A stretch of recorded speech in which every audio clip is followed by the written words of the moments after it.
Buenas noches. Vamos a iniciar la presentación del día de hoy. Para los que no me conocen, mi nombre es Manuel Eduardo Gaona, soy médico general de la Universidad Javeriana y vamos a cerrar este ciclo de charlas de tumores en dermatología con el carcinoma escamocelular. Para empezar, debemos resaltar que el carcinoma escamocelular es la segunda malignidad cutánea más frecuente después del carcinoma vasocelular. Tiene un predominio por las áreas fotoexpuestas a los rayos ultravioleta tipo B y la gran mayoría de lesiones se desarrollan a partir de aquellas queratosis actínicas, que son esas lesiones premalignas con un alto potencial de llegar a desarrollar carcinoma escamocelular invasivo. Tiene un riesgo de metástasis que no es menospreciable y el pronóstico de este carcinoma depende de factores como el tamaño, la localización y la histología. Dentro de esta revisión vamos a hacer un énfasis en aquellos marcadores o factores que nos pueden indicar de que un carcinoma escamocelular sea de alto riesgo. En la epidemiología es importante resaltar que es un carcinoma que es más frecuente en pacientes caucásicos.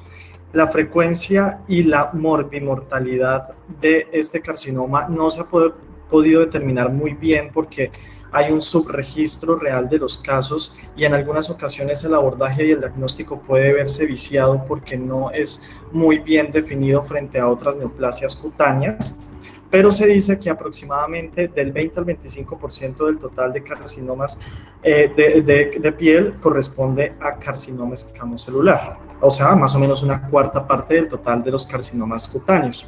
La incidencia en la población general es del 10%, varía mucho dependiendo del lugar donde se estudia y el lugar donde se hayan hecho los estudios de series de caso o de casos y controles, porque, por ejemplo, la incidencia en países como Australia o Estados Unidos es mucho mayor que la incidencia en países de África o en países latinoamericanos, pero si se hace un promedio global, se dice que podría ser alrededor del 10%, y la media de edad de presentación es de 76 años. ¿Eso qué quiere decir? Que es un carcinoma de los adultos mayores, de la población mayor. Es más frecuente en mujeres, en hombres, perdón, en una proporción de 3 hombres por cada mujer afectada, y esto de pronto está muy relacionado con los quehaceres de los hombres. Por ejemplo, en el pasado, aquella población que hoy en día está en la tercera edad, las labores que podrían realizar los pacientes masculinos o los hombres en su juventud tenían que ver mucho más con exposición a radiación ultravioleta en labores al cielo abierto, trabajos de campo, etcétera. Entonces, en los pacientes que hoy en día vemos este carcinoma, se ve una mayor proporción en hombres que en mujeres. Se ha visto un aumento progresivo de la incidencia del carcinoma escamocelular. Esto está directamente relacionado con el aumento de la esperanza de vida. Entre más envejece la población, más carcinoma escamocelular vamos a ver, y también al aumento de la exposición a aquellos factores microambientales que aumentan el riesgo de desarrollar esta neoplasia. El riesgo de recidiva local del carcinoma escamocelular global es de un 8%. Sin embargo, la recidiva y la recurrencia del carcinoma escamocelular depende de ciertos factores de los cuales vamos a hablar más adelante. El riesgo de metástasis ganglionar es de un 2 al 5%, el cual también varía dependiendo de diferentes factores, y la mortalidad anual acumulada es de 1.2 a 2.5% del total de los casos, el cual no es una mortalidad también que se pueda despreciar. Dentro de los factores de riesgo para poder desarrollar una neoplasia asociada a esta carcinoma escamocelular, nos podemos dividir en 2 grandes grupos. El primer grupo son los factores de riesgo medioambientales, dentro de los cuales tenemos la exposición solar, específicamente la exposición solar de radiación ultravioleta tipo B, la cual va a generar un daño en el material genético de las células y van a generar, digamos, que todo lo que hablamos y lo que estudiamos en la revisión de fotoprotección, en donde se nombraban esa formación de dímeros de ciclobutano, los dímeros de timina, los dímeros de pirimidina y todas las mutaciones de valencia Dewar con los reemplazos de base de timina por citosina. Y también la exposición a fuentes de radiación ultravioleta artificial, como por ejemplo las cámaras de bronceo. En este carcinoma, a comparación, por ejemplo, del melanoma, el factor de riesgo relacionado a la exposición solar es aquella exposición solar que ha sido acumulada a lo largo de los años. No, por ejemplo, la exposición solar que es intermitente, esas quemaduras solares ocasionales en la infancia. También un factor de riesgo microambiental muy importante es la inmunosupresión del paciente. Ya vamos a hablar de esto un poco más adelante. También la infección por el virus del papiloma humano, debido a que el virus del papiloma humano expresa oncoproteínas virales E6 y E7 que degradan y desestabilizan proteínas de supresión tumoral como son la proteína P53 y la PRB. Algunos medicamentos se han visto relacionados con el aumento del riesgo de carcinoma escamocelular, exposición a ciertos químicos como por ejemplo el arsénico, el consumo de tabaco, heridas que presenten un proceso de cicatrización crónico, úlceras e inflamación o dermatosis inflamatorias crónicas. Dentro de los factores de riesgo constitucionales encontramos la edad. Ya sabemos que esta es una enfermedad más prevalente en la población adulta mayor. El fototipo es mucho más frecuente en fototipos claros, tipo 1, tipo 2, y también está relacionado con algunas genodermatosis que van a aumentar el riesgo de desarrollo de carcinoma escamocelular, como por ejemplo el xeroderma pigmentoso, el síndrome de Ferguson-Smith, el síndrome de Rodman-Thompson, la anemia de Fanconi, el albinismo oculocutáneo, la epidermodisplasia verruciforme, etc. Dentro de los precursores de carcinoma escamocelular en piel hay un gran número de lesiones premalignas, no únicamente la queratosis actínica. Ya en las revisiones que tuvimos de lesiones premalignas se habló bastante sobre estas patologías, entonces aquí únicamente las vamos a nombrar. Dentro de las principales está la queratosis, ¿no se están pasando las diapositivas? Perdón. ¿Me confirman, porfa, si sí se están pasando las diapositivas? Ahora sí, sí, doctor. En este momento sí, pero ahorita nos quedamos, todo lo que hablaste, nos quedamos con la primera diapositiva.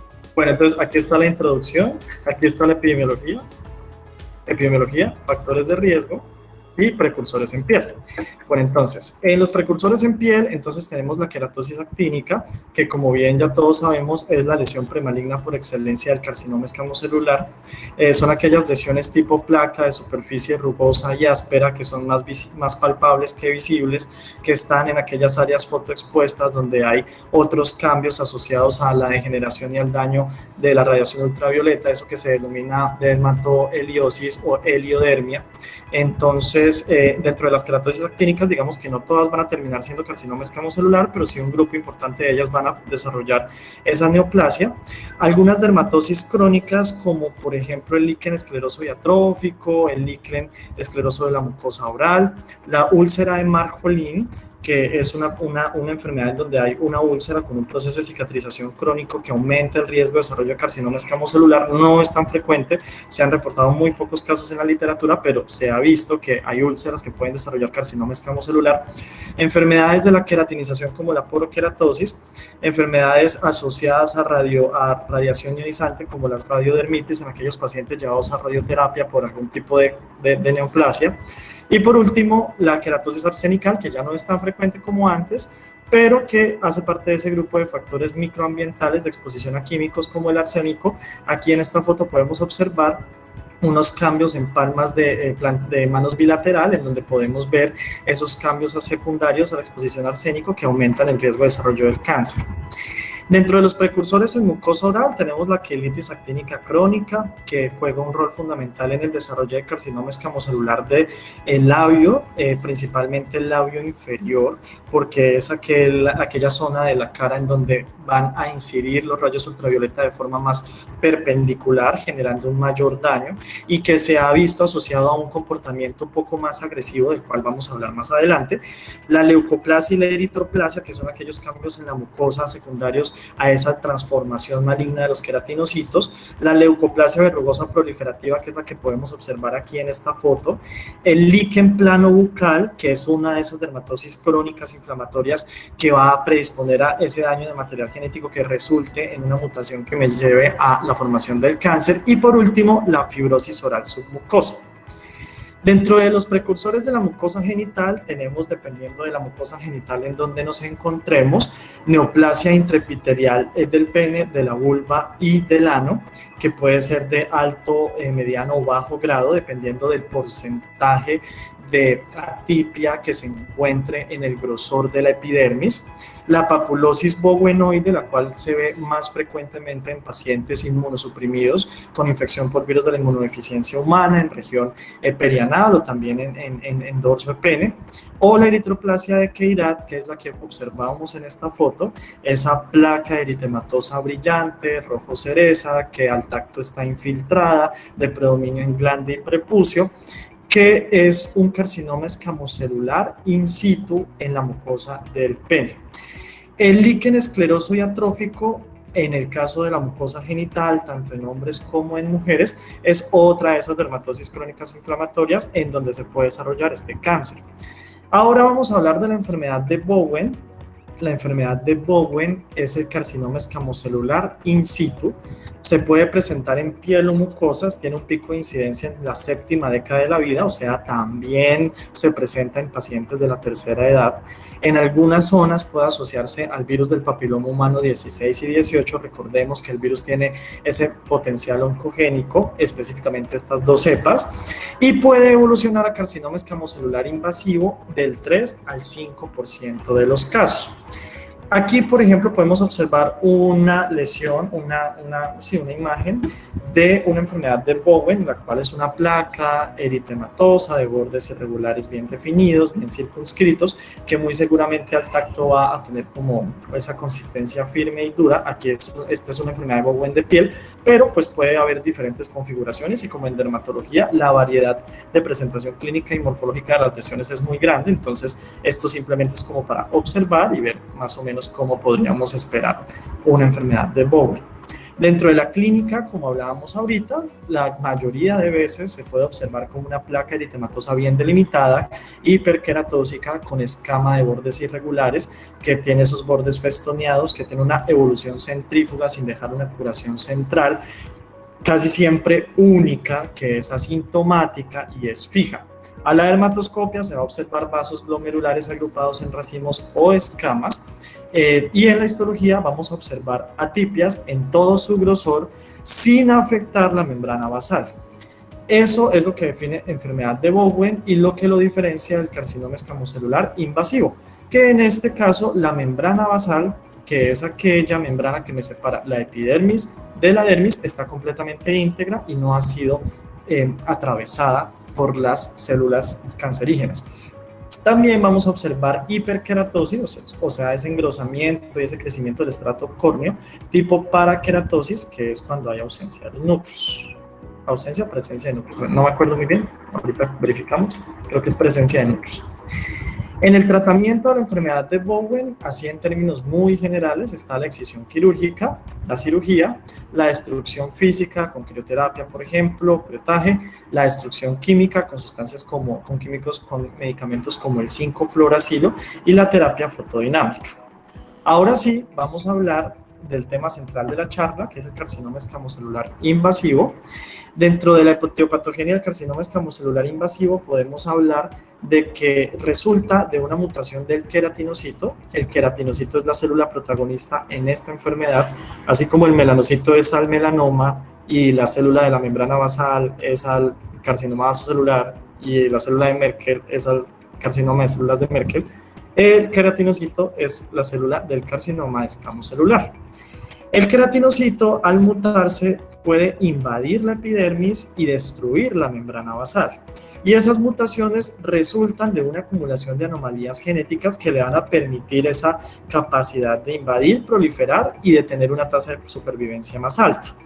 Esas mutaciones genéticas se han podido, digamos que enlistar, son un montón, pero dentro de las principales modificaciones genéticas adquiridas que pueden explicar esta patología está la mutación en las vías del TP53, del Notch del RAS y del CKDN2A.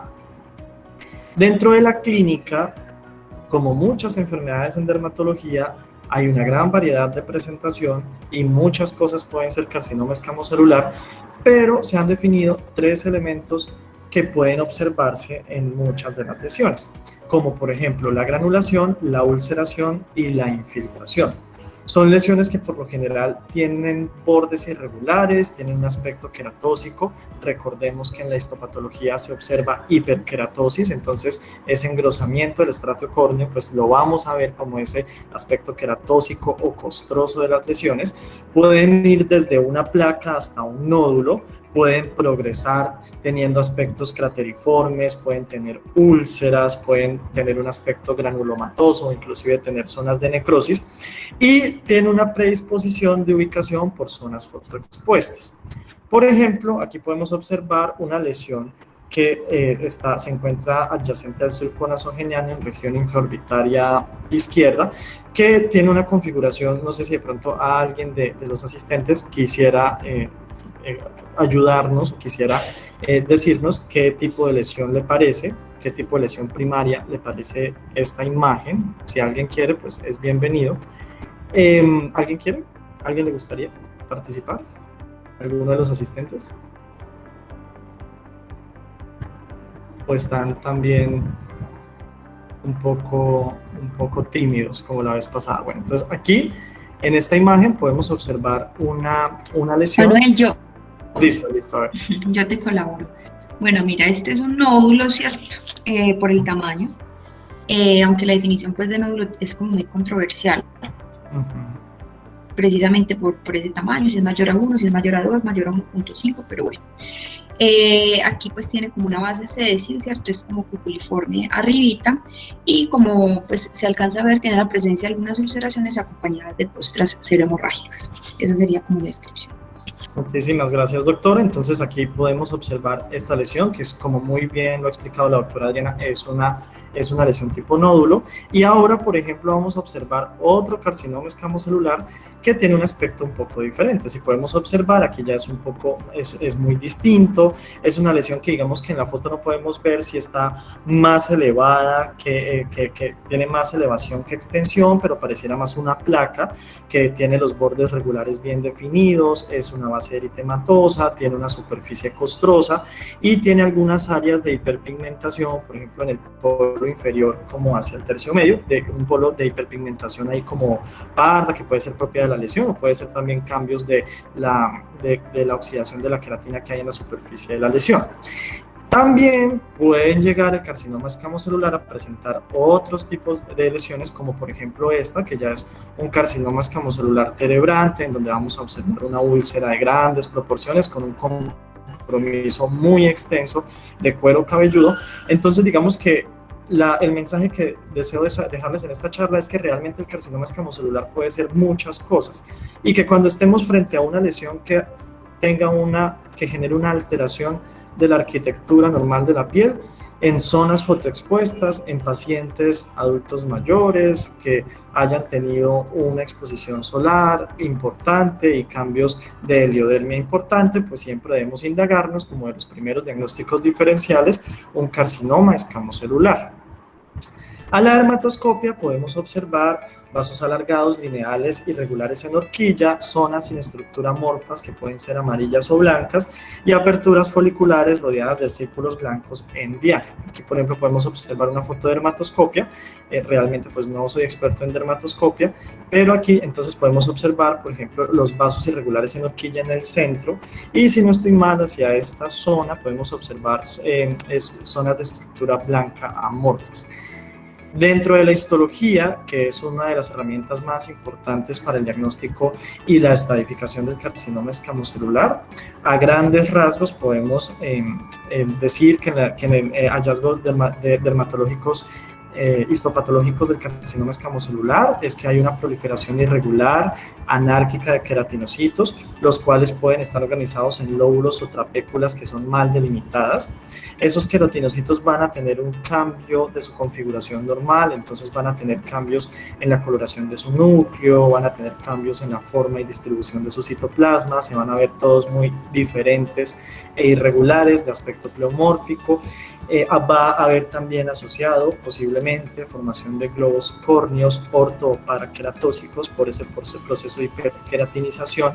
En algunas zonas podemos observar mitosis de las células, van a tener ese potencial de invasión de la dermis y de la hipodermis, y también van a tener un neurotropismo importante. Así como en linfomas cutáneos de célula T, micosis fungoide, hablábamos de un epidermotropismo, de que los linfocitos atípicos tenían esa predilección por irse hacia la epidermis. Aquí las células de carcinoma escamocelular tienen predilección por irse a los nervios, a los troncos nerviosos. Dentro de un informe de patología, cuando los que deseen aquí ser dermatólogos, cuando recibamos un informe de dermatología, de histopatología, perdón, del carcinoma escamocelular, debemos ver siempre qué tipo de carcinoma escamocelular es, cuál es su grado de diferenciación, cuál es su grosor. En algunos reportes se va a también decir, se va a escribir cuál es el nivel de Clark, cuál es el grado de invasión perinerviosa, o si hay invasión linfática, o si hay invasión vascular, y por último, los márgenes del estudio, si son positivos o si son negativos. Esto es súper importante porque a la hora de estudiar y de analizar si estamos frente a un carcinoma escamocelular de alto riesgo, esto va a jugar un papel fundamental. Aquí en esta imagen podemos observar cómo en la epidermis hay una proliferación desorganizada de queratinocitos atípicos, en los cuales se observa que son células de color como rosadito, a comparación, por ejemplo, del carcinoma vasocelular, que son células más moraditas, y podemos ver que están destruyendo completamente la membrana basal. En este caso, digamos que es muy difícil reconocer en dónde va la membrana basal, y podríamos ver que compromete casi la totalidad de la epidermis. Entonces, esta es una imagen histológica de un carcinoma escamocelular. Ahora vamos a hablar clínicamente de algunas variantes de potencial metastásico bajo y potencial metastásico alto. No están todas porque son una gran cantidad, entonces vamos a nombrar como las más frecuentes, y aún así muchas de las variantes que vamos a ver el día de hoy son variantes muy raras. Entonces, las de bajo potencial metastásico, dentro de ellas encontramos el carcinoma verrugoso, el cual fue descrito por primera vez en 1954 por el doctor Ackermann. Es un tumor vegetante exofítico de evolución lenta. Dependiendo de la ubicación, va a recibir diferentes denominaciones. Por ejemplo, si lo encontramos en piernas y pies, se denomina carcinoma cuniculatum, muy asociado a infección por el virus del papiloma humano. En mucosa oral se denomina papilomatosis oral florida, y en zona genital se denomina tumor de Buschke-Lowenstein. En este carcinoma verrucoso vamos a hablar o vamos a encontrar en la histopatología acantosis, o sea, ese engrosamiento de la epidermis. Esa acantosis va a ser una acantosis papilomatosa que va a generar una demarcación mucho más pronunciada de esas papilas dérmicas, y, como ya hemos hablado antes, hiperkeratosis. Aquí podemos observar en la izquierda una imagen de un carcinoma cuniculatum en la planta de pie derecho de este paciente, y aquí vamos a ver un tumor de Buschke-Lowenstein en área perianal. Otras variantes que son de bajo potencial metastásico son las variantes de carcinoma mixto, el cual se llama mixto porque tiene componente tanto de carcinoma vasocelular y epidermoide separado, o sea, se logra identificar cuáles son las áreas de carcinoma vasocelular y cuáles son las áreas de carcinoma epidermoide. También está el carcinoma sarcomatoide, que es un carcinoma en donde se va a observar células fusiformes, o sea, células como alargaditas, que tienen cierto grado de diferenciación queratinizante. El carcinoma metatípico, que es un carcinoma que sí tiene una combinación de carcinoma vasocelular y carcinoma escamocelular, con un tumor basaloide que tiene una disposición en empalizada con células grandes claras, que son variantes realmente muy poco frecuentes, pero que cuando las veamos en nuestro informe de histopatología nos podrían orientar hacia un mejor pronóstico, en la medida que son las que menos metástasis locorregionales o a distancia realizan, a comparación de las variantes de potencial metastásico alto, que son el carcinoma epidermoide acantolítico, el cual corresponde del 2 al 4% del total de los carcinomas escamocelulares. perdón. El carcinoma acantolítico recibe ese nombre porque hay una formación de estructuras pseudoglandulares adentro del carcinoma, y dentro de esas estructuras pseudoglandulares se va a observar acantólisis. La acantólisis, recordemos que es ese desprendimiento de las células cuando hay esa pérdida de adhesión intercelular de esos desmosomas. Entonces, por ejemplo, en esta foto podemos ver cómo adentro de este lumen, de esta glándula, de esta formación pseudoglandular, están como desprendiéndose celulitas ahí adentro. Cuando el patólogo o el dermatopatólogo observe esto y nos diga que es un carcinoma de variante epidermoide acantolítico, pues entonces debemos prender las alarmas, porque es un carcinoma que tiene una tasa de mortalidad superior a la promedio del carcinoma escamocelular, llegando a alcanzar en algunas series hasta el 19%, y que tiene un potencial metastásico mucho más alto. El carcinoma acantolítico básicamente, digamos que se dice que puede tener este aumento de su potencial metastásico porque van a haber unos niveles alterados de ciertas estructuras y moléculas de adhesión. O sea, van a estar alteradas algunas moléculas de adhesión como la panqueratina, la EMA y la bimentina, y esta reducción de expresión de moléculas de adhesión hacen que las células más fácilmente se desprendan y tengan ese potencial de ir a invadir otros tejidos. La otra variante de carcinoma escamocelular, también de alto potencial metastásico, es el carcinoma escamocelular epidermoide, el cual es un carcinoma escamocelular en donde hay una diferenciación glandular con una formación de vacuolas intracitoplasmáticas en las células del tumor. Esas vacuolas se van a unir formando espacios o lúmenes dentro del carcinoma. Aquí, por ejemplo, podemos observar en la parte inferior de la foto como uno de esos lúmenes, como esos espacios. Y esos lúmenes van a tener como una cutícula o un revestimiento de eosinófilos que va a tener ese contenido de los glándulos de los eosinófilos, y que van a tener una rápida invasión perineural que va a aumentar el riesgo de la metástasis, y que van a presentar también mayor progresión a ulceración y en algunos casos también depósito de mucina. Por último, tenemos el carcinoma desmoplásico, que es una variante que se caracteriza porque tiene una formación de aproximadamente un 30% dentro de la lesión de estroma fibroso, que es un estroma fibroso muy abundante con bastantes trabéculas de células neoplásicas queratinizantes, tiene una presentación clínica idéntica al carcinoma escamocelular clásico y tiene un potencial de metástasis alto del 10% y de recidiva local del 25%.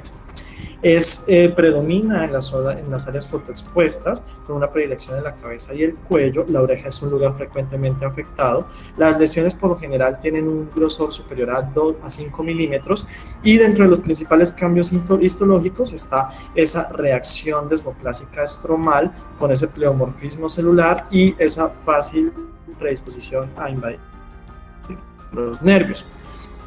Ahora vamos a hablar de otra entidad. Aquí ya vamos a cerrar los principales variantes de carcinoma escamocelular con alto riesgo metastásico, para hablar de otra entidad que digamos que es muy controversial porque es una entidad que tiene ciertas características que podrían hacerla pensar como si fuera un carcinoma, pero que tiene un comportamiento completamente diferente, que es el queratoacantoma. Son lesiones que tienen una vía natural de la lesión en 3 fases. Primero, tiene una proliferación muy rápida, son lesiones que tienen un crecimiento bastante rápido, de semanas inclusive. Luego tienen una fase de estabilización, o sea, dejan de crecer, y por último tienen una fase de regresión. La mayoría son autolimitadas y desaparecen solitas. Puede presentarse en piel o mucosas, y las lesiones características son pápulas o nódulos eritematosos rosados que tienen esa evolución rápida y que en el centro van a presentar un cráter que es queratósico. Dentro de esta lesión se va a observar queratinocitos que no son completamente atípicos, que no son completamente queratinocitos de cáncer, pero que sí van a tener algunos cambios como un mayor tamaño, un citoplasma más claro de lo normal y un bajo índice mitótico. En estas lesiones, cuando se realizan extirpaciones quirúrgicas, por lo general se recomienda una extirpación quirúrgica con un margen de 5 milímetros, pero a veces cuando se hacen biopsias incisionales de la lesión, o sea que se saca una tajadita del tumor, se ve que simplemente realizar ese procedimiento en la evolución de la enfermedad genera como una mejoría y una desaparición de la lesión del queratoacantoma, porque se dice que el proceso de cicatrización que desencadena esa lesión en la piel como que genera un control de la proliferación celular y elimina la lesión. Aquí podemos observar una imagen de un queratoacantoma en ala nasal derecha, entonces podemos observar ese nódulo eritematoso con ese cráter en el centro, que es muy característico. Inclusive digamos que esta lesión no es tan característica como otras lesiones que uno puede ver en la práctica o en algunos libros, pero quería traerla aquí en la presentación porque se me hizo bastante curiosa esa ubicación en región periorificial. Ahora, para hablar de carcinoma escamocelular, para hablar de pronóstico, como en todos los cánceres, hay una clasificación TNM, la cual va en la T a mirar el tamaño del tumor, en la N a mirar el compromiso de ganglios regionales o de metástasis ganglionares dependiendo del tamaño, y la M a ver las metástasis que hay a distancia o la ausencia de metástasis. Digamos que no nos vamos a enfocar en hablar en cada grupo porque pues ya existen las tablas para poder estadificarlo, pero es importante saber que dentro de esta clasificación vamos a poder observar dos grupos grandes de carcinoma escamocelular, uno que es de bajo riesgo y uno que es de riesgo significativo. Entonces, el grupo 1 o de bajo riesgo son tumores que por lo general siempre son tumores primarios, o sea, no son tumores recurrentes, tienen un grado de infiltración clínica ausente, no tienen síntomas neurológicos de invasión, o sea, los nervios están completamente limpios, se presentan en personas inmunocompetentes. El tamaño por lo general es de mayor de 10 milímetros en zonas de riesgo alto o mayor de 20 milímetros en zonas de riesgo bajo. No presentan invasión perinerviosa, tienen un buen grado de diferenciación celular. Y las formas histológicas de este grupo de bajo riesgo son el común o clásico, el verrugoso, el fusiforme mixto o metatípico, que fueron los que hablamos ahorita. Y respecto a la profundidad, el nivel de Clark es menor o igual a 3. Recordemos que los niveles de Clark son el grado de profundidad en el cual llega el carcinoma, siendo dermis superficial, dermis profunda o hipodermis, dependiendo como de lo profundo que llegue el carcinoma, el patólogo nos va a decir es Clark 1, 2 o 3. Sin embargo, digamos que esta denominación en muchos lugares ya está en desuso porque no es una forma muy objetiva de poder describir la invasión tumoral, y es mucho más aceptado el grosor, que aquí en este caso no se llama Breslow, pero es como el homólogo del Breslow en el melanoma. Entonces aquí es un grosor menor a 3 milímetros, el cual es un factor pronóstico independiente súper importante en carcinoma escamocelular, al igual que en melanoma. Y en el grupo 2, o aquellos carcinomas de riesgo significativo, son carcinomas que ya son recidivas de lesiones previas que se trataron y volvieron a aparecer, que tienen una adherencia al plano profundo de infiltración, que sí tienen síntomas neurológicos de invasión, en pacientes que son inmunosuprimidos, son por lo general mayores de 10 milímetros en zonas de alto riesgo o mayores o iguales de 20 milímetros en zonas de riesgo bajo, que sí tienen invasión perinerviosa, que tienen un grado de diferenciación moderado o indiferenciado. Y acá está el desmoplásico, el mucoepidermoide y el acantolítico, que ya los hemos hablado. De los niveles de Clark se habla que es nivel 4 y del grosor se habla que es mayor a 3 milímetros.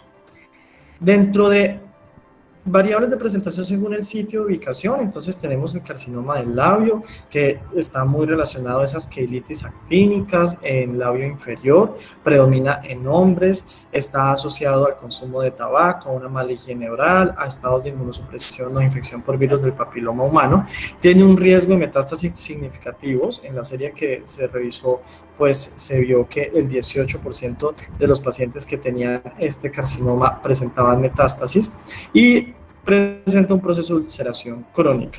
El 90% de las lesiones vienen de la queilitis actínica. Por eso es muy importante en el examen físico de nuestros pacientes revisar si tienen cambios sugestivos de quelitis actínica para hacer un seguimiento un poco más juicioso y un poco más estructurado para estar pendientes de que no vaya a desarrollar este tipo de carcinoma.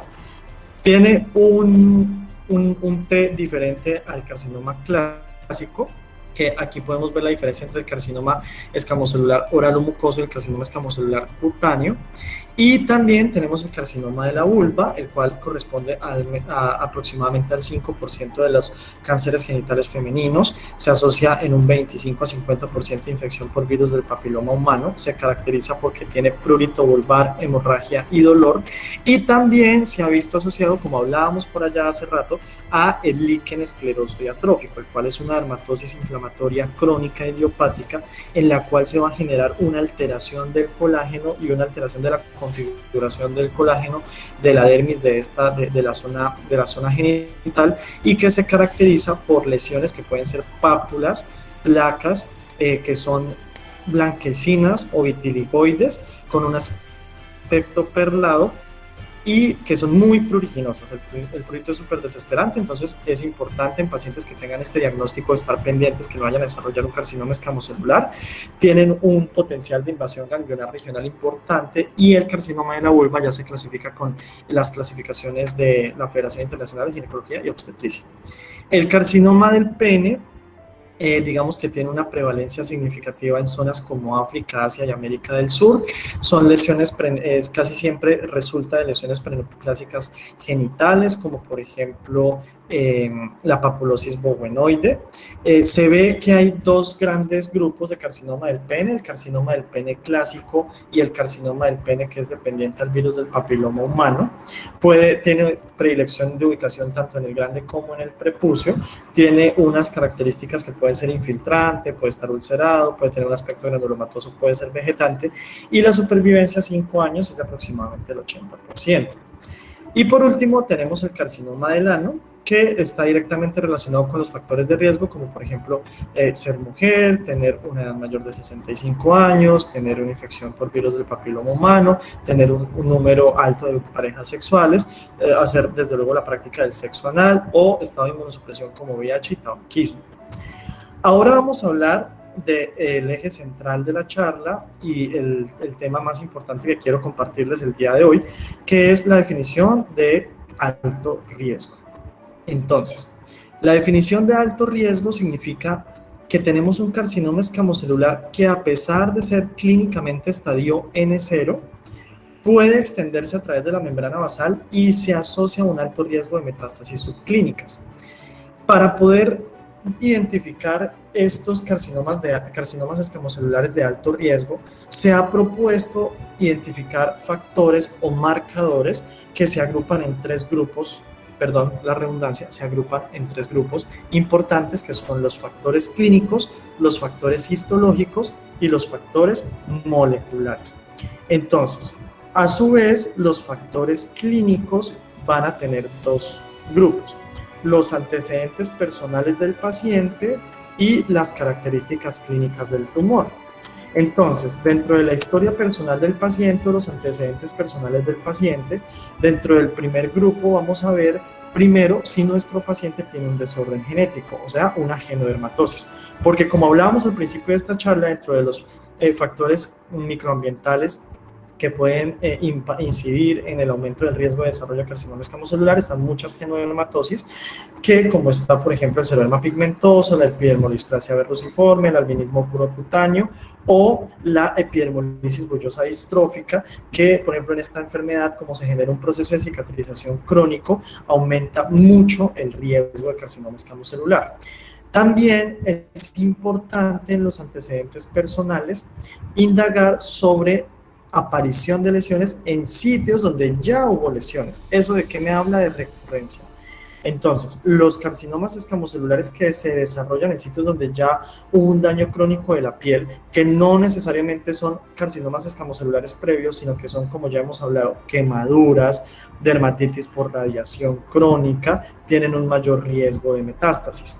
Esto parece tener una relación con una disminución en estas zonas de inflamación crónica de E-caderinas, lo cual aumenta la posibilidad de que los queratinocitos se diseminen a través de la epidermis y de la dermis. Y por último, y yo creo que de lo más importante que tenemos aquí, porque posiblemente va a ser de la mayor cantidad de pacientes que se pueden observar, es si el paciente tiene antecedente de inmunosupresión, específicamente trasplante o inmunosupresión adquirida por infección del virus de la inmunodeficiencia humana. Entonces, en los pacientes inmunosuprimidos, el carcinoma cutáneo más prevalente es el carcinoma escamocelular. Es 3 veces más prevalente que el carcinoma vasocelular. O sea que aquí la regla se invierte y se contradice a comparación de la población general. Entonces es súper importante poder identificar en estos pacientes inmunosuprimidos el carcinoma escamocelular a tiempo. Entonces en los grandes hospitales que tienen programas de trasplante, se hace por protocolo una valoración periódica por dermatología para poder observar cualquier lesión que tenga cara de carcinoma escamocelular. Esto es importante porque se ha visto que dependiendo, por ejemplo, también del órgano que se haya trasplantado, el riesgo es mayor. Entonces, por ejemplo, aquellos pacientes que tienen un riesgo más alto son los que tienen trasplante de corazón, seguido de los que tienen trasplante de pulmón, riñón e hígado. También pacientes inmunosuprimidos por enfermedades neoplásicas hematolinfoides, como por ejemplo la leucemia linfoide crónica o el linfoma linfocítico de célula pequeña, también tienen un aumento del riesgo de presentar carcinoma. Y es muy importante saber que cuando hay una inmunosupresión secundaria a tratamientos, como en el caso de los trasplantes o en el caso de enfermedades reumatológicas, la duración de la inmunosupresión está directamente relacionada a el aumento de tasas de aparición de carcinoma escamocelular. Por ejemplo, al año es del 7%, a los 11 años del 45% y a los 20 años la tasa es casi del 70%. O sea, los pacientes que llevan mucho tiempo inmunosuprimidos es muy probable que lleguen a presentar un carcinoma escamocelular. También es muy importante saber que en los pacientes inmunosuprimidos hay una mayor tasa de recurrencia, siendo 39% versus el 15% de la población general, más o menos, y que la tasa de mortalidad puede llegar a ser hasta 5 veces superior que en la población general. Y por último, para terminar de hablar de los inmunosuprimidos y por qué es importante para el dermatólogo ver a los pacientes inmunosuprimidos, es que tienen una tasa de supervivencia mucho menor a los pacientes que tienen carcinoma escamocelular sin inmunosupresión y una tasa de metástasis más altas. Por último, pues digamos que el virus de la inmunodeficiencia humana también parece ser un marcador importante tanto en pronóstico como en estadificación del paciente porque está directamente relacionado con el estado inmunológico. Ahora, hablando de los factores clínicos, entonces el primer factor clínico importante es el tamaño de la lesión, porque a mayor tamaño, mayor riesgo hay de metástasis a ganglios linfáticos y de recurrencia, siendo por ejemplo un riesgo del 0.01% en lesiones menores de 2 centímetros versus un riesgo del 10% en lesiones mayores de 2 centímetros y un riesgo de 20% en mayores de 5 centímetros. Entre más grande sea el tumor, más riesgo de metástasis va a tener. Adicionalmente, dependiendo del sitio en donde se encuentre el carcinoma, se van a tomar diferentes medidas. No en todos es 2 centímetros, en algunas ubicaciones puede ser 1 centímetro o inclusive hasta 0.6 centímetros. Esto es muy importante porque se ha visto que en las zonas de alto riesgo, la zona H, que son zonas periorificiales, el comportamiento del tumor, como por ejemplo en el labio o en región perinasal o en el pabellón auricular, son carcinomas que tienen un comportamiento mucho más agresivo. Eso es bastante importante. Y por último, dentro de este grupo de características clínicas se encuentra la recurrencia. Todo tumor que sea recurrente es un tumor que ya nos debe indicar un alto riesgo. ¿Por qué? Porque aumenta el riesgo de metástasis en un 15% versus un 1% en promedio de los que no son recurrentes, o sea, de los tumores primarios, y porque esto es como un círculo vicioso. Entre más grande sea mi tumor, mayor riesgo tiene de recurrir, y entre más riesgo tenga de recurrir, más riesgo tiene de generar metástasis. O sea, como que es un círculo ahí, es un ciclo que se genera y que debemos nosotros estar atentos ante cualquiera de estas características de las lesiones. También es importante la recurrencia porque se ha podido observar que en los tumores recurrentes hay una mayor facilidad por invasión perineural, el cual es un factor pronóstico importante. Y a la hora de hablar de invasión perineural ya nos vamos a dar cuenta de una característica que es súper importante. Por último, en los tumores donde se desarrollaron lesiones a partir de lesiones de virus del papiloma humano, es importante saber que hay un mayor riesgo también de comportamiento precisamente por toda la oncogenicidad del virus. Dentro de los factores histológicos, o sea, ya pasamos al segundo grupo de factores, como ya hemos hablado antes, está el grosor del tumor. Se ha visto que se ha puesto como puntos en diferentes estudios, como puntos arbitrarios para tratar de agrupar los tumores en bajo riesgo cuando son menores de 2 milímetros, de riesgo intermedio de 2 a 6 milímetros y de alto riesgo mayor a 6 milímetros, porque se ha observado básicamente que en los tumores de menos de 2 milímetros el riesgo de hacer metástasis es casi nulo, de 2 a 6 milímetros el riesgo de hacer metástasis es del 4%, y de alto riesgo, o sea, en tumores que tengan un grosor mayor a 6 milímetros, es del 16%. Recuerden, el grosor del tumor es el grosor perpendicular, no es la extensión de la lesión, que es hace parte de las características clínicas. El grosor del tumor no los da el patólogo. El grado de diferenciación también es importante, entre más pobremente diferenciado esté el tumor, peor comportamiento va a tener, y los márgenes quirúrgicos positivos, porque cuando hay un margen quirúrgico positivo, el riesgo de que hayan células residuales tumorales que puedan generar recurrencias es muy alto. Entonces, eso es importante a la hora de revisar el informe de patología. La invasión perineural también juega un rol fundamental porque se ha visto que entre mayor sea el diámetro del nervio comprometido, del tronco nervioso comprometido, mayor es el riesgo de generar metástasis a distancia. Entonces, por ejemplo, cuando la invasión perineural es menor, es en nervios que sean mayores a 0.1 milímetros, la mortalidad es cercana al 30%, mientras que cuando es menor de esta medida, la mortalidad es muchísimo menor. Entonces, esto es importante, al igual que la invasión linfovascular, porque estos dos factores determinan el riesgo de metástasis del tumor. Ya por último, y digamos que no menos importantes, están otros factores histológicos que aún falta estudiar y aún falta hacer muchos más ensayos clínicos para poder, estudios prospectivos para poder identificar si realmente o no son factores histológicos que determinen un mayor riesgo, como lo son, por ejemplo, queratosis actínica cerca del tumor, el nivel de Clark, el porcentaje del Ki-67, la desmoplasia, el infiltrado de eosinófilos y de células plasmáticas. Aquí, por ejemplo, podemos observar cómo en este tronco nervioso hay una infiltración de células tumorales y cómo en este vaso linfático hay un montón de células tumorales escamosas. Por último, en el tercer grupo, y digamos que es el grupo en donde se está haciendo una gran cantidad de estudios y en donde se está tratando de identificar un montón de factores en pro de desarrollar dianas terapéuticas y poder desarrollar nuevos medicamentos para el tratamiento del cáncer, están los receptores del factor de crecimiento epidérmico, porque se ha visto que los tumores que tienen una sobreexpresión del receptor del factor de crecimiento epidérmico tienen un comportamiento más agresivo. Recordemos que el receptor del factor de crecimiento epidérmico consta de tres partes: un dominio extracelular en donde se va a unir el ligando del factor de crecimiento epidérmico, una región transmembrana alfa que está compuesta por hélices y una región intracelular que está rica en tirosina, que es donde se va a generar toda la cascada de las quinasas para poder generar esa cascada de transcripción que me va a llevar a algunos procesos de proliferación celular. Entonces, digamos que el receptor del factor de crecimiento epidérmico es muy importante porque en enfermedades avanzadas o carcinomas escamocelulares de alto riesgo se ha visto que hay una sobreexpresión y que en donde hay una sobreexpresión de pues tienen mayor tasa de recurrencia, tienen una esperanza de vida muchísimo más corta y tienen riesgo de metástasis muy altos. Esto es importante porque, como vamos a hablar más adelante en tratamiento, pues hay, digamos, ciertos medicamentos que se están tratando de desarrollar para este punto.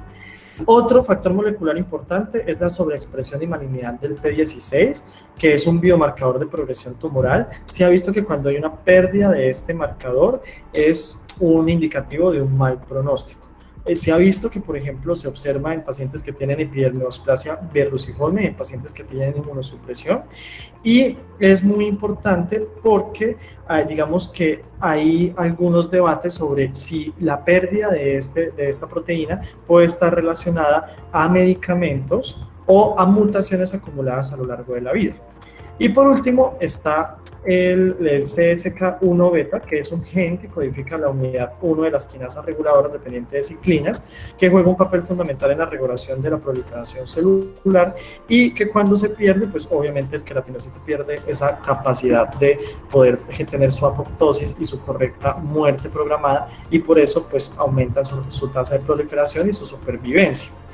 Los factores moleculares son importantes porque digamos que más o menos el 80-90% de los tumores que tienen un comportamiento agresivo tienen algunas de las características que hemos hablado antes, o sea, o características clínicas o características histológicas. Pero hay un grupo de tumores que no tienen ni recurrencia, ni el tamaño, ni el grosor, ni la histología, ni la diferenciación, ni inmunosupresión, ni nada. O sea, son tumores que no tienen ninguno de los factores que ya hemos hablado en los dos grupos anteriores y que igualmente tienen un comportamiento muy agresivo.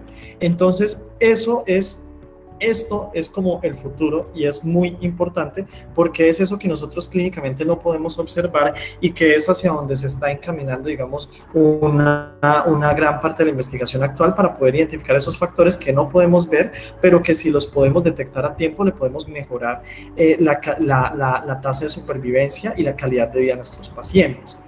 Estos marcadores son importantes porque van a generar un impacto en el tratamiento de los pacientes.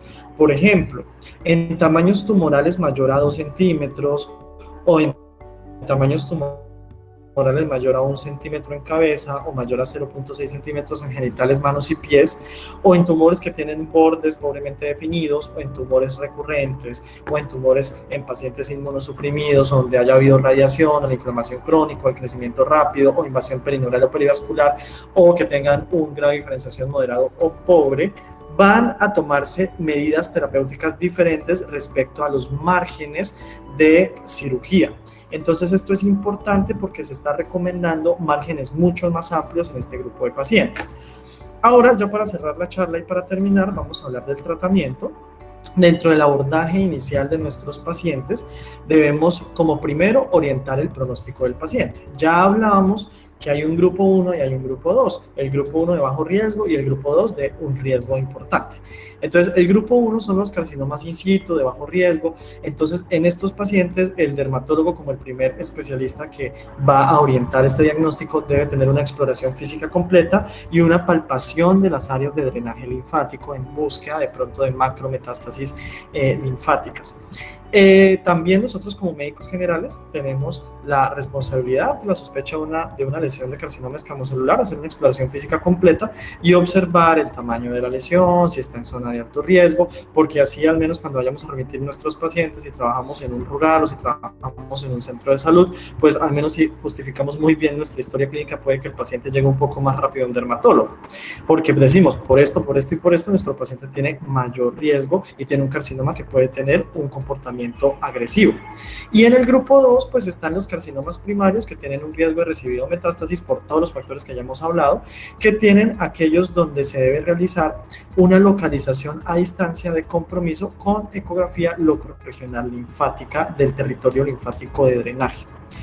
Dentro de las consideraciones en el abordaje de estos pacientes es muy importante saber, primero, que estamos frente a pacientes que por lo general son de la tercera edad, entonces son pacientes que tienen múltiples comorbilidades, son pacientes que muy seguramente también pueden llegar a tener algunas alteraciones de su autonomía y algunas patologías que pueden afectar sus actividades básicas de la vida diaria y generar una dependencia de actividades básicas de la vida diaria que tienen de pronto un contexto social y familiar complicado, que en un mundo ideal y en instituciones muy grandes, como por ejemplo donde yo tuve la oportunidad de formarme en el San Ignacio, son pacientes que lo ideal sería valorarlos, por ejemplo, en conjunto con geriatría y poder identificar si los pacientes van a morir de cáncer escamocelular o van a morir con su cáncer escamocelular, porque debemos orientar muy bien el esfuerzo terapéutico, porque como ya vamos a ver, las alternativas terapéuticas a veces pueden ser muy agresivas y pueden también impactar de forma muy negativa el pronóstico de nuestro paciente, y debe hacerse una forma muy estudiosa y una forma muy seria el abordaje de estos pacientes para poder brindarles lo mejor, porque no necesariamente tratar el cáncer para un paciente de 80-85 años necesariamente es la mejor opción terapéutica. Se ha visto que en algunos estudios han aplicado este cuestionario, el G8, para tratar, digamos, que de orientar las consideraciones y el esfuerzo terapéutico en los pacientes.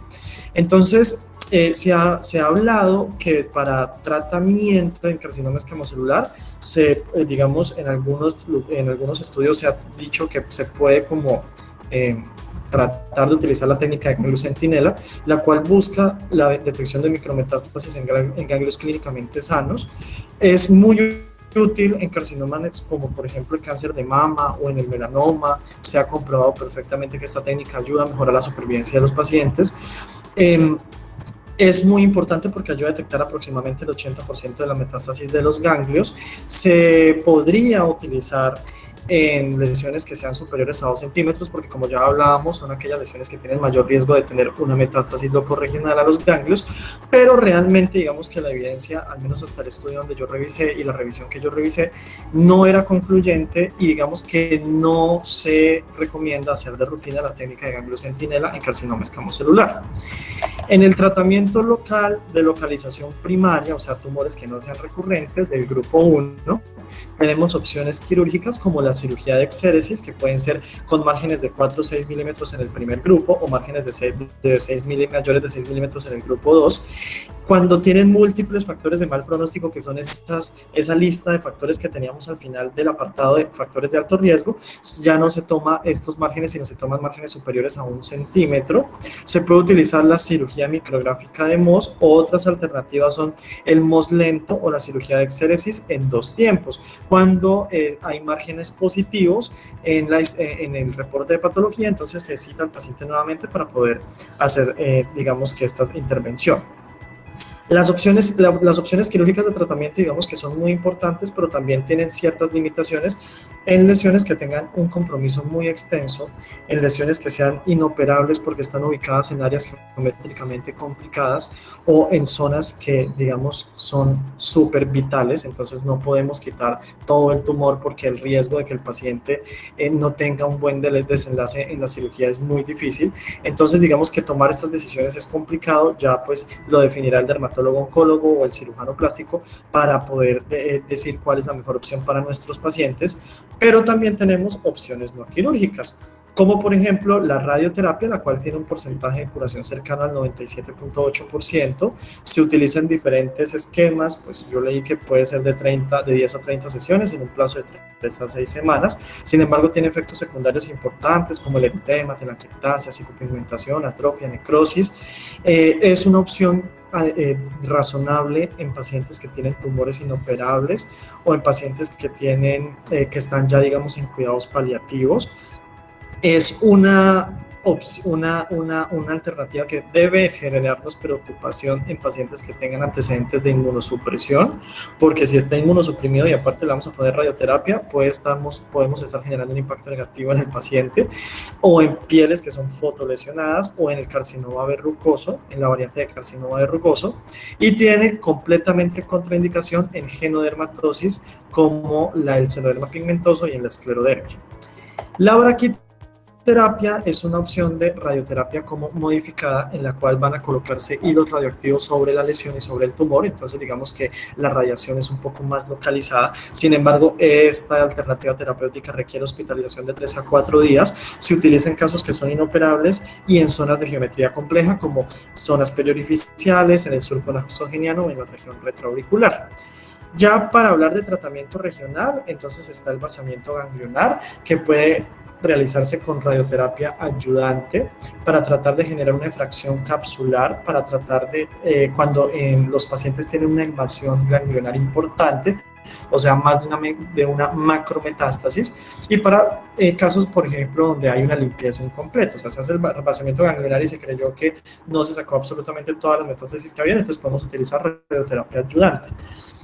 En lesiones múltiples o inoperables se recomienda realizar radioterapia más quimioterapia, más o sin o con quimioterapia sistémica, eso ya depende de la individualización de cada paciente, o la electroquimioterapia, que son lesiones localmente avanzadas, que puede utilizarse quimioterapéuticos como la bleomicina o el cisplatino, que son agentes alquilantes. En el tratamiento sistémico, y ya para terminar, está la quimioterapia clásica. Por lo general, el carcinoma escamocelular es un tumor que es quimioresistente. El esquema quimioterapéutico que más se utiliza es la combinación de cisplatino asociado a 5-fluoracilo. Se utiliza en formas que son resistentes a tratamientos previos, o sea, todo lo que ya hemos hablado, formas agresivas con metástasis de entrada, o en un contexto paliativo que, como ya habíamos hablado, debe individualizarse, y en un mundo ideal debe ser el dermatólogo con el cirujano plástico o el oncólogo o el dermatooncólogo, con el geriatra y con el especialista en cuidados paliativos. La terapia dirigida, digamos que ya es todo lo nuevo que se está tratando de desarrollar, y uno de los blancos de las dianas terapéuticas de la terapia dirigida actual es tratar de bloquear esa sobreexpresión del receptor del factor de crecimiento epidérmico, porque si bloqueamos ese receptor, entonces vamos a controlar esa proliferación, supervivencia e invasión que tienen estas células. Se utiliza en pacientes que tienen un muy mal pronóstico, y hay, digamos, dos opciones. La primera opción son medicamentos anticuerpos monoclonales que van a unirse al ligando de la porción extracelular del receptor. Aquí tenemos el tezepelumab y el panitumumab. O tenemos las opciones que son moléculas que van a unirse a la parte interna del receptor, donde está rico en tirosina, donde se va a generar toda la cascada de transcripción para tratar de bloquear esas quinasas, como el erlotinib y el gefitinib. También tenemos dentro de la inmunoterapia nuevos medicamentos que son medicamentos cuyo objetivo terapéutico es generar un control inmunitario sobre las cascadas de muerte programada, que se utilizan en carcinomas escamocelulares avanzados, como el pembrolizumab y el nivolumab. Y por último, un nuevo anti-PD1, o sea, antimuerte programada, que se utiliza en carcinoma escamocelular avanzado, que en el momento que se realizó la revisión que yo revisé, que yo leí, había un estudio fase 1-2 y se había visto que había una respuesta aproximada del 50% con este nuevo medicamento, que es el semiplimab. Tratamiento neoadyuvante o adyuvante, entonces digamos que, como ya habíamos hablado, la radioterapia puede ayudar en casos donde hay un riesgo muy elevado de recidiva, cuando los márgenes de resección positivos son positivos o no hay posibilidad de volver a hacer una nueva cirugía, en pacientes que tienen recidivas múltiples, que tienen invasión perineural, invasión profunda de huesos o nervios, o que tienen una afectación ganglionar parotídica. La quimioterapia adyuvante no ha demostrado beneficio de la quimioterapia citotóxica adyuvante o neoadyuvante, entonces digamos que no se recomienda de forma sistemática. Y las terapias dirigidas adyuvantes, aquí volvemos a ver el cefotuximab, más o menos quimioterapia. Se observó que, por ejemplo, esta combinación en 25 pacientes generó una mejoría en 23 de esos pacientes, que los tumores fueron operables después de utilizar esta quimioterapia por una reducción del tamaño tumoral luego de 3 ciclos, y que el 65% de esos pacientes, o sea, el 65% de esos 25 pacientes, presentó una adecuada respuesta histológica completa después de la finalización del tratamiento. Dentro también de los medicamentos de los inhibidores de las quinasas está el gefitinib, que tiene un porcentaje de respuesta aproximado del 18% de respuesta completa. En los pacientes, después de realizar el tratamiento, es importante la vigilancia. Entonces, se ha visto que hay un riesgo muy alto de recidivas tumorales en los próximos 2 años.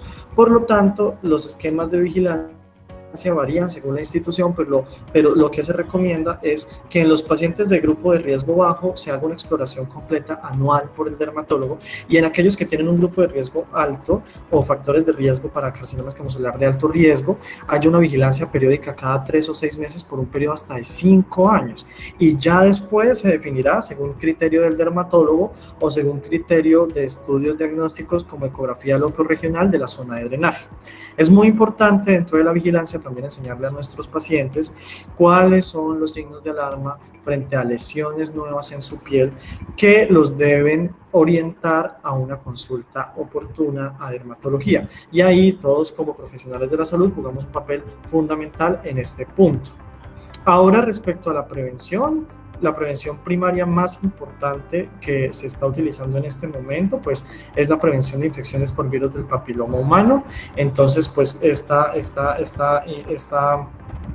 medidas, esta vacuna, aquí en Colombia está la Gardasil 9, que protege contra 9 serotipos del virus del papiloma humano, entre ellos el 16 y 18, que son los que más potencial oncogénico tienen, así como protegen contra el carcinoma de cuello uterino. También protegen contra carcinomas escamocelulares asociados a BPH en otras zonas. La dosis depende según la edad. El esquema de inmunización en Colombia está determinado por el Ministerio de Salud en el PAI.